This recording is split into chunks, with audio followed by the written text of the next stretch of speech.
행복한 삶의 조건은 반드시 이런 것들이 있어야 행복하다라고 하는 법칙은 없습니다. 다시 말씀드리면 행복한 삶은 반드시 완벽한 조건에 의해서 이루어지는 것이 아니라고 하는 것입니다. 1620년 120명의 청교도들이 메이플라워를 타고 그 험난한 대서양을 건너서 만고곡절 가운데 신대륙에 도착을 했습니다. 그런데 그 해는 추위와 질병과 굶주림으로 도착하여 거의 절반이 목숨을 잃었습니다. 이때 많은 사람들이 아니 하나님, 우리가 신앙의 자유를 얻은 것은 너무도 감사하지만 이렇게 혹독한 추위 속에서 굶주림 속에서 우리가 어떻게 살아갑니까? 하나님, 우리를 도와주시길 원합니다. 이때 어떤 사람이 말했어요. 여러분, 슬퍼하지 마십시다. 우리가 신앙의 자유를 얻은 것만 해도 천금보다 귀한 겁니다. 이제 하나님이 이 시련이 끝나면 우리를 축복하실 것입니다. 이 말 한마디에 그들의 삶의 관점을 바꾸어서 역경의 삶에도 불구하고 작은 감사에 마음을 모아서 감사하는 생활로 시작을 했다고 했습니다. 그들은 어렵게 추수를 하여 얼어붙은 땅에서 무릎을 꿇습니다. 그리고 감사 예배를 드립니다. 그 후로도 그 땅에서 남북전쟁이 일어나고 어려움은 많았지만 불굴의 개척 정신으로 일하고 감사하며 살아갈 때 하나님은 넘치는 복을 주셨습니다. 우리가 프론티어라고 하는 개척 정신이라고 하는 프론티어 스피릿이라고 하잖아요. 그 가운데 한 가지가 뭐냐 하면 상징적인 것이 청바지예요. 이 청바지는 신사복이 아닙니다. 노동복입니다. 이건 청교도들의 유산입니다. 청바지는 굉장히 질깁니다. 노동을 하고 일을 하다 보니까 옷이 빨리 헤어집니다. 그래서 청바지를 개발하는데 청바지는 곧 청교도들의 노동정신이다 라고 일컬어질 정도인데요. 정말로 무섭게 일을 했습니다. 우리 민족들도 60년대, 70년대, 80년대를 엄청난 노동을 많이 했습니다. 지금 우리가 노동하는 모든 노동의 거의 갑절 정도의 노동을 했습니다. 새마을 운동을 할 때도 횃불을 켜놓고 하고 새벽종을 울리고 깨워서 지금처럼 노동시간을 만들어 놓고 시간 되면 모든 공장이 멈춰버리고 모든 회사가 불을 꺼버리고 그런 것 아닙니다. 불철주야 불굴의 정신으로 개척 정신으로 우리도 그렇게 애를 써서 오늘의 영광을 이루어 놓은 거죠. 그런데 오늘날 미국에도 그 청교도들의 신앙이 흔들립니다. 참으로 안타까운 일이 아닐 수가 없습니다. 그 청교도의 빛나는 신앙이 퇴색되어져 가는 것이 너무도 안타깝다는 사실입니다.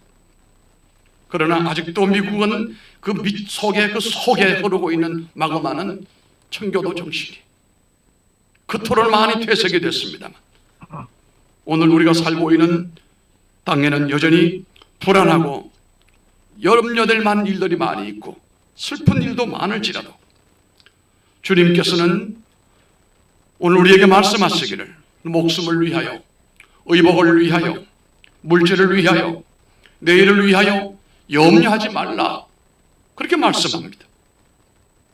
이것이 주님의 음성을 여러분이 받으시길 바랍니다.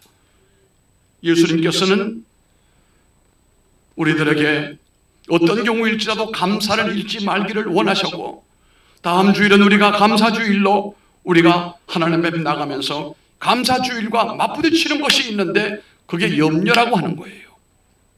입으로는 감사를 주장하고 있지만 마음으로는 염려가 지배하는 건 이율배반이고 신앙이 아닙니다. 여러분 마음 깊은 곳에서 자그마한 감사로부터 큰 감사 이르기까지 여러분 마음속에 감사가 표현되어지게 되기를 바랍니다. 그러면 우리가 염려를 거치고 감사할 수 있는 근거가 무엇입니까? 억지로 감사가 됩니까? 억지로 감사가 안 되죠. 예수님은 이에 대하여 우리들에게 몇 가지 말씀을 하십니다. 세 가지를 말씀을 하겠습니다. 첫째는 모든 것이 하나님의 손에 달려있기 때문에 감사해야 됩니다. 하나님이 우주를 지배하고 우리의 삶을 지배한다고 하신다면 그분은 정확하게 제대로 하실 겁니다. 그 결말은 우리를 멸망으로 끌지 않습니다. 길이요 진리요 생명이라고 하시면서 여러분 한 사람 한 사람의 삶이 하나님의 손에서 제대로 펼쳐지게 되고 하나님의 의도대로 목적대로 여러분들이 나가게 될 줄로 믿으시기를 바랍니다. 이전에는 여러분의 뜻대로 살았지만 이 이후의 삶의 모든 내용들은 아버지의 손에서 여러분의 삶이 펼쳐지게 된다는 사실로 인하여 감사해야 됩니다. 25절 말씀 보면은 목숨을 위하여 무엇을 먹을까 무엇을 입을까 염려하지 말라고 친히 말씀을 하시고 34절에 보면은 내일 일을 위하여 염려하지 말라 말씀을 합니다. 그 모든 것은 우리의 손에 달려있는 것이 아니고 내일과 모레와 미래 우리의 목숨 이 모든 것이 내 손에 있는 것이 아닙니다. 하나님의 손에 붙들려 있는 줄로 믿으시면 아멘 하시기 바랍니다. 그러면 당연히 그분께서는 우리의 생명과 우리의 모든 것이 유지되는 데 필요한 것들을 우리들에게 공급하지 않으시겠습니까? 그러므로 주님께서는 이렇게 말씀을 하십니다. 빌립보 4장 6절에 아무것도 염려하지 말고 다만 모든 일에 기도와 간구로 너희 구할 것을 감사함으로 하나님께 아뢰라. 크게 아멘 하세요. 크게 아멘해요. 그러므로 우리는 우리 자신과 모든 것을 하나님께 맡기고 부탁하고 하나님께서는 우리의 모든 것을 돌봐주시고 인도하시는 이런 구조로 우리의 삶이 이어지게 되어야 됩니다. 우리 인생들을 향한 하나님이 말씀하시는 말을 귀담아 들으시길 바랍니다. 부모가 자식을 볼 때에 어느 부모가 자식이 잘 되기를 원하지 못 되기를 원하고 저주받기를 원하는 부모가 어디 있겠습니까?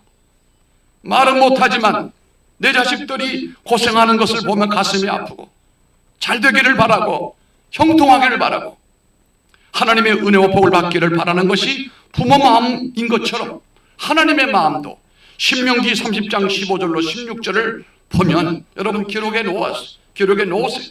방송도 보지 않을 사람들이니까 기록이라고 해놔요. 신명기 30장 15절로 16절에 보면 보라 내가 오늘 생명과 복과 사명과 화를 내 앞에 두었나니 곧 내가 오늘 내게 명령하여 내 하나님 여호와를 사랑하고 그 모든 길로 행하며 그의 명령과 규례와 법도를 지키라 하는 것이라. 그리하면 내가 생존하며 번성할 것이요 또 내 하나님 여호와께서 내가 가서 차지할 땅에서 내게 복을 주실 것임이니라. 아멘.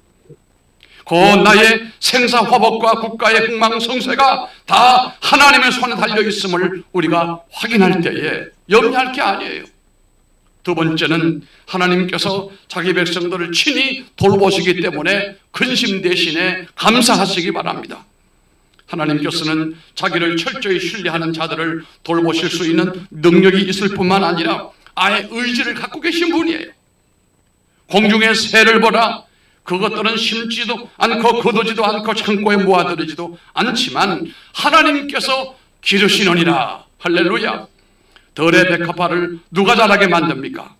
그것들은 수고도 길쌈도 하지 아니합니다.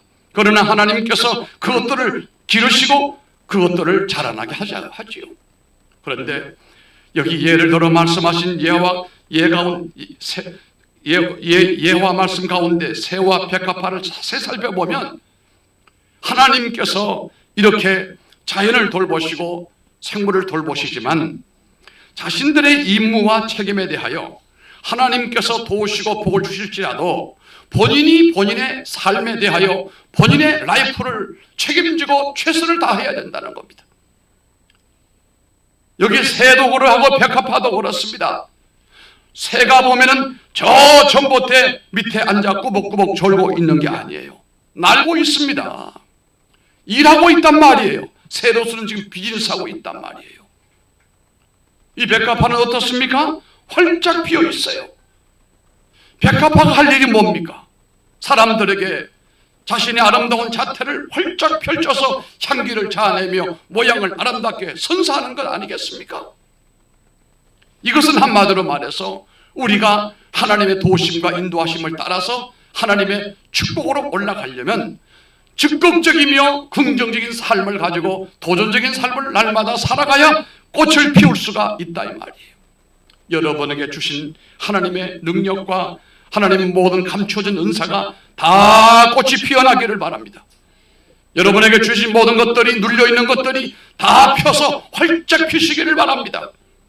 하나님의 돌보심과 관리는 너무나 철저하십니다.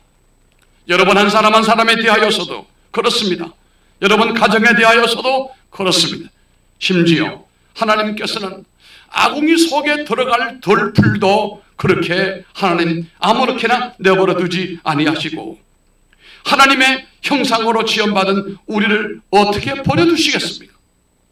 만일 훨씬 더 소중한 존재들인 우리들을 더욱 아끼고 돌보아 주실 것이 분명한데 진실로 하나님께서는 우리들을 항상 바라보고 계시며 우리들은 모든 환난과 어려움에서도 건져내시기를 즐겨하시는 분이 나를 인도하시고 지키고 보시고 있다는 사실을 믿으면서 용기를 내시길 바랍니다. 그래서 베드로전서 5장 7절에 보면은 너희 염려를 따라합시다. 다 주께 맡기라. 따라합시다. 너희 염려를 다 주께 맡기라. 할렐루야. 그런데 성경은 말합니다. 이유가 있어요. 이는 그가 너희를 돌보심이라 그랬습니다. 그렇다면 예수님께서는 우리에게 구체적으로 염려하지 말고 무엇을 하라고 하시는 겁니까? 예수님께서는 염려 대신에 감사하라고 하셨어요. 예수님께서는 33절에 보면 너희는 먼저 그의 나라와 그의 의를 구하라고 말씀하시고 쓸데없는 염려를 하지 말고 오히려 그 시간에 그의 나라와 그 의를 구하는 사람이 되라는 말씀입니다. 먼저 그의 나라를 구하는 것이 뭡니까? 그것은 결국 하나님께서 이 모든 것을 통치하시고 지배하심을 믿으면서 그분을 먼저 찾으라 이 말입니다. 그리고 그분의 신실하심을 믿고 오히려 그분을 믿고 감사하라는 겁니다. 하나님 앞에 하나님을 믿으면서 감사하라는 겁니다. 염려할 수밖에 없는 상황에 처한다 할지라도 하나님의 인도하심과 보호하심을 여러분 굳게 믿으시기를 바랍니다. 그 믿음이 있을 때에 우리 마음에 생기는 것이 감사예요. 그리하면 결국 하나님께서 모든 것을 우리들에게 나머지 모든 것들을 더하여 주시는 은혜가 있다 이 말입니다. 제가 세계를 다녀보면서 느낀 것이 있습니다. 가난하고 삶이 힘들고 어지럽고 불안한 국가나 지역은 감사라고 하는 말을 찾을 수가 없습니다. 반면에 염려가 쏟아지고 있습니다. 반면에 불평과 원망이 막 쏟아지고 있습니다. 하늘을 향하여 원망을 하고 하늘을 향하여 저주를 하고 사람을 향하여 욕을 하고 땅을 향하여 저주하는 사람들이 있습니다. 그러나 잘 사는 나라는 하나님의 복을 받은 나라들은 그분들의 입에서 나오는 말이 스쳐가는 가운데도 땡큐가 나와요.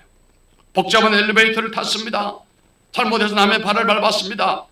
밟힌 사람이 땡큐 이런단 말이에요. 왜 남의 발을 밟느냐? 왜 내 발을 밟느냐? 댐비는 그런 사람 난 본 적이 없어요. 자기가 먼저 땡큐 한단 말이에요. 재치기를 세게 하고 난 다음에도 God bless라고 하고 땡큐라고 한다. 처음에 나는 이 인간들이 무슨 재치기하고도 무슨 하나님의 축복이고 어떡하죠? 진실된 그리스도인들은요 하나님 앞에 감사가 몸에 배어 있는 거예요. 여러분 우리가 감사에 대하여 좀 더 도전적으로 노력하지 않으면 안 되는 것이 우리는 태어나면서부터 우리의 삶의 환경 여건이 너무도 힘들고 어려웠던 상황에서 우리가 자라났습니다. 나도 모르는 사이에 내 얼굴에는 어두운 그림자가 드리워져 있습니다. 내 마음에는 원망이 염려가 내 마음에 있단 말이에요. 그리고 사람들 대인관계가 너무 날카로워요. 덕이 없어요. 덕스럽지가 않아요. 목사가 되고 장로가 되고 권사가 되었음에도 그게 아예 해결되지가 못해가지고 사람들에게 아픔을 주고 가시가 되는 거예요. 덕이 없는 거예요. 믿음은 좋은데 덕이 없다. 이것도 절론발의 신앙이에요. 거기 좀 끄떡끄떡하시죠. 예. 이 전 세계 방송에 나가니까 우리가요 한국 사람들에게 있어서 믿음이라고 하는 건 정말로 대단한 겁니다. 나는 우리 한국 사람들만큼 믿음 좋은 사람 본 적 없어요. 그냥 믿습니다라고 하냐, 믿습니다 이렇게 막 그냥 뭘 흔들어대고 믿습니다. 한번 따라해봐요. 바로 앉으세요. 배에 힘 주세요. 우리 한국 사람들은 믿습니다 이렇게 말해, 믿습니다 한단 말이야. 시작. 그거 아니라니까. 막 고개를 흔들어 악을 쓰고 믿습니다 건다. 이게 한국 사람들의 믿음이에요. 어느 세계를 가도 그렇게 믿는 사람 없어요. 하나님, 나 정말 믿습니다. 믿습니다. 그런데 오늘날 보면 이런 믿음이 많이 떠나가고 있어요. 왜 믿습니다 안 했어요? 안 한 것 같은데 속으로 했어요. 이게 믿음이야. 이게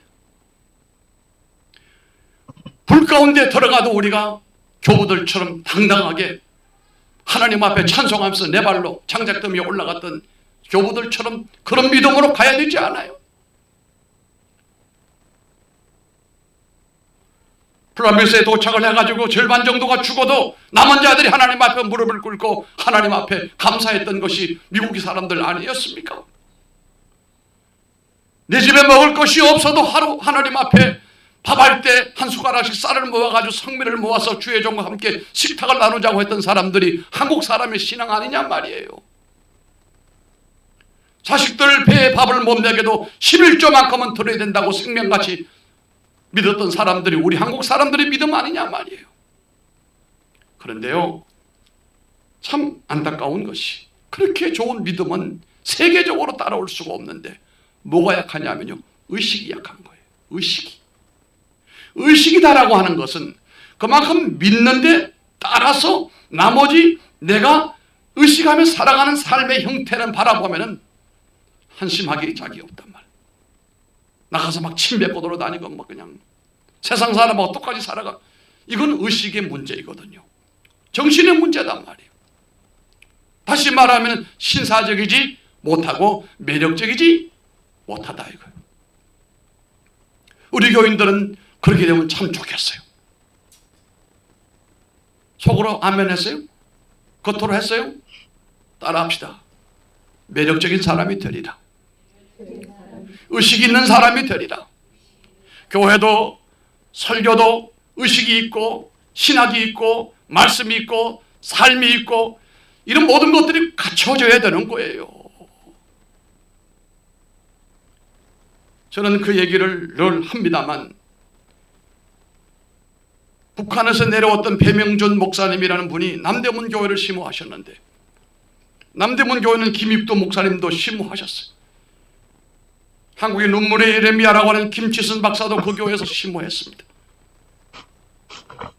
배명준 목사님이 심호하시고 세상을 떠셨는데 그분이 한 얘기는 한 지금도 기회쟁쟁해요.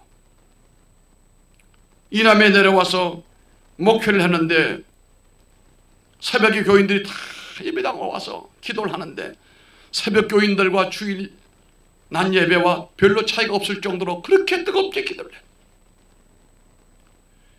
그런데 한 권사님은 기도를 오랫동안 하셨어요. 제일 기도를 많이 했어요. 그분 권사님이 기도 끝날 쯤 되면 해가 벌써 만큼 또 올라온단 말이에요. 그럼 권사님이 나가시는데 그 교회 앞에 마당 앞에는 뭐가 있냐면 호박밭이 있다는 거예요. 그런데 권사님이 내 주를 가까이 하면서 찬송하며 은혜롭게 나가다가 호박밭에 싹 들어갔어요. 치마를 갖다 싹 걸쳐가지고 호박 먹을 만한 맛있는 거 하나 딱 따가지고 자기 호박밭이 아니에요. 그게 남의 호박밭이 따가지고 집에 가서 뭘 해 드시는지. 이게 한국 사람들의 오늘날 신앙의 의식이다. 이래서 되겠느냐 말이에요. 믿지 않는 사람들에게 본이 돼야 되고 저들에게 감동을 줘야 될 사람들이 이게 되겠느냐. 외쳐대는 얘기를 제가 20대 설교를 통해 듣고도 지금도 그게 쟁쟁해요. 여러분, 우리는 염려를 품에 안고 살게 되면 백발백중 우울증에 걸려요. 염려를 품고 살면 우울증이 생기게 되고 우울증에 걸리게 되면 마지막은 자살로 삶을 끝내는 사람들이 많습니다. 몸속에는 육체적으로 암덩어리가 생깁니다. 병이 떠나지 않습니다. 이놈의 염려를 몰아내지 아니하면 우리는 제대로 된 신앙생활을 할 수가 없습니다. 그러면 반대로 염려를 몰아내고 그 안에 감사를 심어버리게 되면 없는 것도 있게 되고 약한 것도 강하게 되어지게 되고, 감사로 우리 마음에 심겨져 있는 사람들은 들어가나 나가나 복을 받게 되어 있다. 오늘 말씀을 보니까 여러분 염려 대신에 감사하시기를 바랍니다. 착하고 진실된 크리스천 농부 한 사람이 있었습니다. 어느 날 그는 몸이 불편하여 병원에 갔는데 위암 판정을 받았어요. 이 얘기는 80년 말의 얘기입니다. 청천벽력입니다. 하늘이 캄캄해졌습니다. 하나님, 나는 이날까지 살아오는 가운데 남들보다 깨끗하게 살려고 노력을 했고 하나님 앞에는 구별된 삶으로 경건하게 살려고 노력을 했습니다. 그런데 내게 이런 몹쓸 병에 걸리게 하시는 이유가 뭡니까? 하나님, 원망이 막 나왔어요. 원망이 막 나와. 내가 하나님을 섬겨서 담배도 하지 않고 술도 하지 않고 정직하게 살아왔습니다. 우리 집안 식구들 신앙으로 잘 이끌어왔습니다. 하나님, 어찌하여 이런 병이 내게 생깁니까?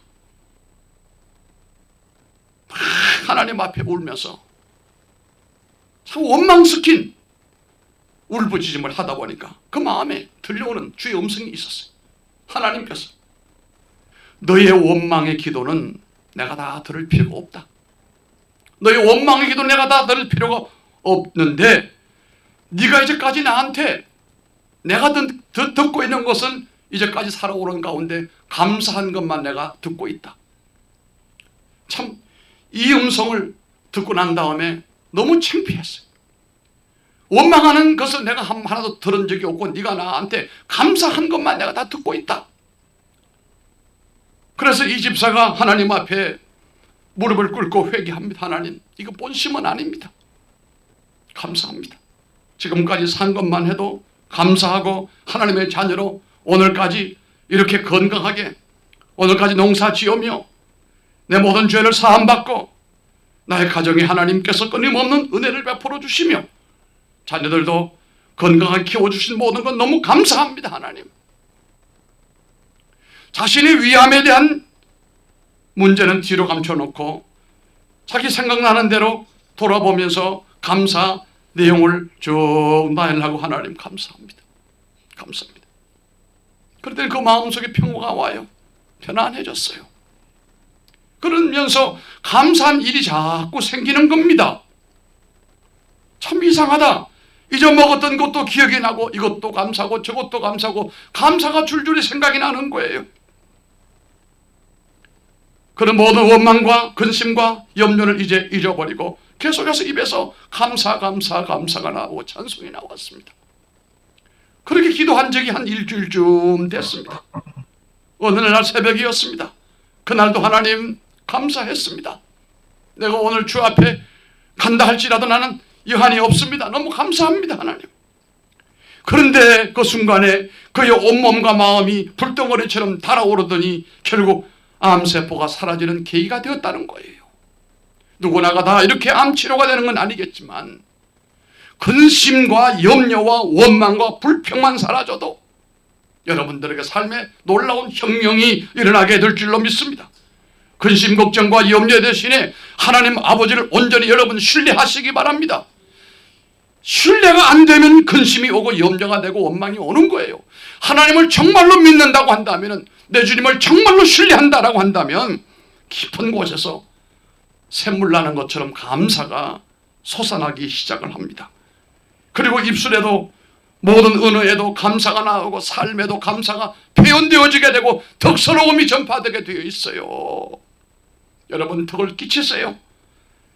까탈스럽게 살지 말고 덕스럽게 풍요롭게 사시기 바랍니다. 움켜쥐려고만 하지 말고 풀려고 하시고 나누려고 하시고 용서하려고 하시고 함께 하시기를 바랍니다. 함께 모인 곳에는 아무개만 오면 참 봄날 같아, 훈훈해, 정말로 좋아.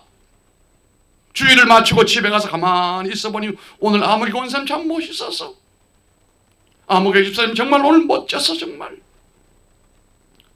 어제 우리 생명운동을 함께하는 분이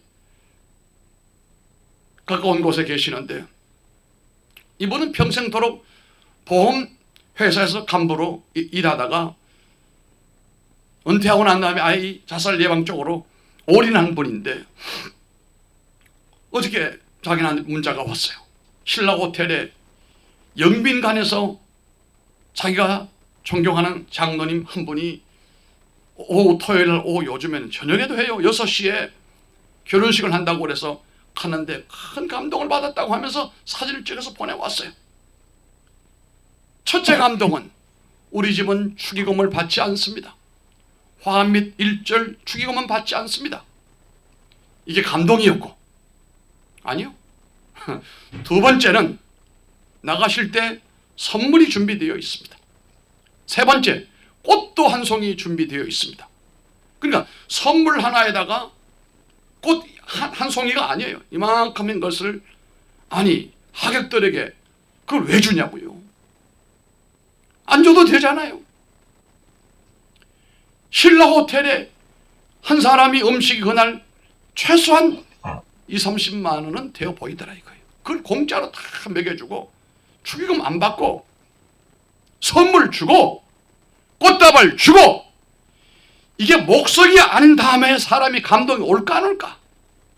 이러면서 밑에 뭐라, 노블레스 오브 레저를 실천하는 멋진 사람을 보았다. 나도 저렇게 살아갈 것이다. 아, 감동이에요. 여러분, 근심 걱정 많은 세상에 우리가 살고 있습니다만, 성경은 우리들에게 근심 걱정으로 살 것이 아니라 감사로 살아가라고 말씀합니다. 우리 가사 가운데, 노래 가사 가운데 장미꽃 감사해 보면 가시가 있어요. 아픔이 있어요. 그런데도 장미꽃을 활짝 피우는 것처럼 장미꽃 감사라고 했어요. 여러분, 염려하지 마십시오. 기도와 간구로 하나님 앞에 감사함으로 아뢰고, 감사함으로 나가다 보면 나중에는 결과가 따라합시다. 모든 것이 합력하여 선을 이루신다. 믿습니까? 그렇게 될 줄로 믿습니까? 기도합니다. 하나님 아버지,